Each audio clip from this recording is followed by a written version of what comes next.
गजालीन खाल्लो घो अशी एक मालवणीत म्हण हा. तसा आज माझा झाला.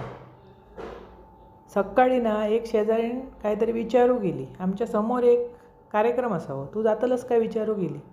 ते गजाली इतके रंगत गेले की थंयसरला सगळा इसराक झाला. त्या गडबडीत ना मोबाईल ऑन करूचो विसरलं आणि अर्धा शूटिंग येऊक ना. आज मी केलं आहे सकाळी तांदळाचे भाकरे आणि वांग्या बटाटा काजूगर घालून वांग्याची भाजी, ती मिरची घालून हो हिरवी आम्ही करतो तशी. इकडे कोकणात सध्या भरपूर वांगी इल्ली असत. भाकऱ्यो टम्म फुगले हो आणि पांढरे शुभ्र तांदळाचे ना असे तव्यार गॅसवर ठेवलात आणि तव्यारच फुगतात. ज्वारीचे असतात ते तसे फुगडत नाही, जरा गॅसवर फुगवचे लागतात, कधी कधी फुगतं. ही काल वांगी आणलेलं आहे गावठी, मोठी इलीत बघा, 50 रुपयाक 2 आणि एकदम भुसभुशीत असतात, पटकन शिजतं.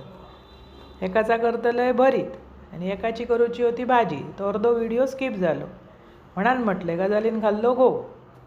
एक कढई घेतलं, त्याच्यात घातलं आहे तेल, बारीक चिरून कांदो, उभी चिरून मिरची, नंतर वांग्या बटाटो आणि काजूगर घातलं आहे, चवीपुरता मीठ आणि किंचितसं गूळ, वाफेर शिजवलं, वरसून घातलं आहे खोबरं. अशी भाजी आणि भाकरी करा, खावा, आवडतली तुमका, अप्रतिम लागतं. आणि आवडल्या चॅनल सबस्क्राईब.